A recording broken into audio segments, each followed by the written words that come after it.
કદવાલ તાલુકામાં સ્થાનિક સ્વરાજની ચૂંટણીનો માહોલ ગરમાયો.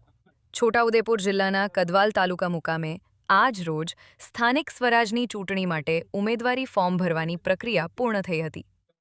મળતી માહિતી મુજબ કદવાલ તાલુકામાં ભારતીય જનતા પાર્ટીના જિલ્લા તથા તાલુકા પંચાયતના ઉમેદવારોએ પોતાના ઉમેદવારી ફોર્મ રજૂ કર્યા. આ પ્રસંગે માનનીય ધારાસભ્ય રાજેન્દ્રસિંહ રાઠવાએ હાજરી આપી કાર્યકરોમાં ઉત્સાહનો સંચાર કર્યો હતો. તેમણે પાર્ટીના કાર્યકરોને પ્રેરણા આપતા જણાવ્યું હતું કે ભારે મહેનત અને સંગઠન શક્તિના બળે પાર્ટી 16 તાલુકા પંચાયત અને 2 જિલ્લા પંચાયત પર જંગી બહુમતી સાથે વિજય પ્રાપ્ત કરશે. બીજી તરફ કોંગ્રેસ પાર્ટીના દિગ્ગજ ઉમેદવારો પણ મેદાનમાં ઉતર્યા છે, જ્યારે આ વખતે આમ આદમી પાર્ટીએ પણ પોતાની રણનીતિ સાથે ઉમેદવારી નોંધાવી છે. ઉપરાંત ભાજપમાંથી અસંતોષ ધરાવતા કેટલાક કાર્યકરો અપક્ષ ઉમેદવાર તરીકે ચૂંટણી જંગમાં જોડાયા છે. આ રીતે બહુચર્ચિત અને રસપ્રદ બનેલી આ ચૂંટણીમાં હવે કોનો વિજય થાય છે તે આવનારો સમય જ નક્કી કરશે. મનોમંથન. પ્રીતમ કનોજિયા, કદવાલ, છોટાઉદેપુર. જિલ્લાના કદવાલ તાલુકાની અંદર જ્યારે તાલુકા પંચાયત અને જિલ્લા પંચાયતની ચૂંટણીનો ખરાખરીનો જંગ આવી રહ્યો છે, ત્યારે કોંગ્રેસ પાર્ટીના ઘણા બધા ઉમેદવારો અહીં આગળ હાજર છે. એમને પણ આપણે પૂછીશું કે એ લોકોની રણનીતિ શું છે અને કઈ રીતે એ લોકો ચૂંટણી લડવા માંગે છે. શું નામ તમારું? હું અનિશભાઈ બારિયા, ગુજરાત પ્રદેશ બક્ષીપંચ મોરચો મહામંત્રી, પંચમહાલ છોટાઉદેપુર લોકસભાના પ્રભારી તરીકે અમે કદવાલ તાલુકાની અંદર જે આજે તમામ સીટોના ઉમેદવારી પત્ર ફોર્મ ભરીએ છીએ. તો કોંગ્રેસ એટલે સત્યતાની પાર્ટી, ભાજપ એટલે ભ્રષ્ટાચાર, તાનાશાહી, અત્યાચાર, શોષણ, ગુંડાગીરી તમામ નાબૂદને કરવામાં અમે કોંગ્રેસ તરફથી આજે મજબૂત મક્કમ તરીકે અમે આજે કોંગ્રેસના તમામ ઉમેદવાર તરીકે અમે ઉમેદવારી ફોર્મ ભરીએ છીએ. આજે હવે આગળ ભાજપ તો સશક્ત પાર્ટી છે જ, તો હવે એની સામે તમારે લડવાનું છે, તો આગળની રણનીતિ તમે કઈ રીતે કરશો?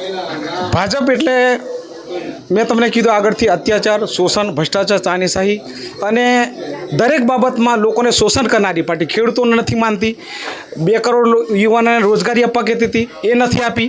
દરેક ખાતામાં 15 લાખ નાખવા, એ પણ નથી નાખ્યા. આ બધી ઘણી પરિસ્થિતિઓ ઊભી છે. એની સામે અમે કોંગ્રેસ પાર્ટી તરીકે મજબૂત, ભલે અમારી પાસે બીજું ના હોય, પણ અમે સત્યતા, મક્કમતા તરીકે અમે પાવરફુલ ભારતીય જનતા પાર્ટી અમે ચૂંટણી લડીશું. શું નામ તમારું? અનિશભાઈ બારિયા, પ્રદેશ મહામંત્રી, ઓબીસી ડિપાર્ટમેન્ટ. છોટાઉદેપુર જિલ્લાના કદવાલ તાલુકાની અંદર જિલ્લા પંચાયત અને તાલુકા પંચાયતનો ચૂંટણીનો માહોલ છે, ત્યારે આજે ધારાસભ્યને જ આપણે પૂછીશું કે એ કઈ રીતના આ ચૂંટણીને જુએ છે. શું કહેવા માંગશો? આજે નવા બનેલા કદવાલ તાલુકામાં ભારતીય જનતા પાર્ટીએ 16 તાલુકા પંચાયતના અને 2 જિલ્લા પંચાયતના ઉમેદવારોને આજે ઉમેદવારી પત્રો ભરાવ્યા છે. અમે આ નવા બનેલા તાલુકામાં ભારતીય જનતા પાર્ટીની જે રાજ્ય સરકાર છે, એ રાજ્ય સરકારની લોકોપયોગી જે કંઈ યોજનાઓના લાભો આ ગામડામાં આપવામાં આવ્યા છે અને સરકાર દ્વારા અનેક પ્રકારના કામો, એ રસ્તાના હોય, વીજળીના હોય, પાણીના હોય, ખેડૂતોને સહાય કરવાના હોય, એવા જે કામો કર્યા છે એ કામો અમે મતદારો વચ્ચે લઈને જવાના છે. અને મને સંપૂર્ણ શ્રદ્ધા અને વિશ્વાસ છે કે આ તાલુકામાં અમે આ બંને જિલ્લા પંચાયતોની બેઠકો જંગી બહુમતીથી જીતીશું અને જે તાલુકા પંચાયતની બેઠકો છે એ બેઠકો પણ ભારે બહુમતીથી ભારતીય જનતા પાર્ટી જીતશે. સાહેબ, અત્યારે જે કાંઈ ચૂંટણીનો માહોલ છે, હવે એની અંદર ભાજપ સરકારે જે કંઈ નિર્ણયો લીધા છે કે નવી આ રણનીતિ એમને જે અપનાવી છે, નવા ઉમેદવારો જે ઊભા કરે છે, એના વિશે શું કહેશો? ભારતીય જનતા પાર્ટી જે કોઈ નિર્ણય લે સંગઠનના માધ્યમથી, એ નિર્ણયને સુપીરે પાર પાડવા માટે એની પાછળ એની આખી કાર્યકર્તાઓની ફોજ લાગી જતી હોય છે અને એ આ જે લીધેલો નિર્ણય છે એ નિર્ણયને ગ્રાઉન્ડ લેવલ પર એને સિદ્ધ જે જીતના પરિણામમાં બદલવા માટે ભારતીય જનતા પાર્ટી ખૂબ સક્ષમ છે અને આપ આગામી દિવસોમાં આ જોઈ શકશો.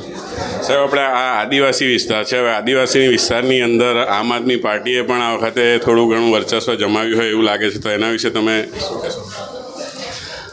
હવે આપણું 28મી તારીખે ગણતરી થવાની જ છે. આમ આદમી પાર્ટી છેલ્લા કેટલાક સમયથી એ જે પ્રમાણે આદિવાસી વિસ્તારોમાં એમનું જે બતાવવા માગે છે, પરંતુ મતદારો ખૂબ હોશિયાર છે. એમને ભારતીય જનતા પાર્ટીના વિકાસના કાર્યક્રમના જે લાભો છે એ આમ જનતા સુધી, છેવાડાના લોકો સુધી, ગરીબ લોકો સુધી, એ આવાસના હોય કે પછી પ્રધાનમંત્રી ખેડૂત સન્માન નિધિ હોય કે આ તાજેતરમાં ચોમાસામાં ભારે પડેલા વરસાદમાં રાજ્ય સરકારે 10,000 કરોડ રૂપિયા ઉપરાંતનું પેકેજ આપી અને આ કદવાલ જેવા નાના તાલુકાને પણ, હું નથી માંગતો કે કોઈ ગામ આમાં બાકી રહી ગયું હોય, એટલા કરોડો રૂપિયા આપ્યા છે. મતદારો જરૂર આને યાદ રાખી અને ભારતીય જનતા પાર્ટી તરફે મતદાન કરશે. અસંતુષ્ટ ભાજપના કાર્યકરો અપક્ષના મેદાનમાં છે. એના માટે પાર્ટીનું આખું મિકેનિઝમ છે અને આવું અનેકવાર આ પાર્ટીએ જોયું છે અને છેલ્લે આખરે તો એ ભારતીય જનતા પાર્ટીના કાર્યકર્તાઓ છે. ટિકિટ એક હોય, કાર્યકર્તાઓ લાયક અને સક્ષમ, ખૂબ કાર્યકર્તાઓ આ ભારતીય જનતા પાર્ટી પાસે છે. એમનેમ આ વિશ્વની મોટામાં મોટી કાર્યકર્તાઓની ફોજ ધરાવતી પાર્ટી છે. એમાં નાના મોટા આવા પ્રશ્નો આવે, એ પ્રશ્નોને પાર્ટી એના લેવલથી એને સોલ્વ કરી દેશે.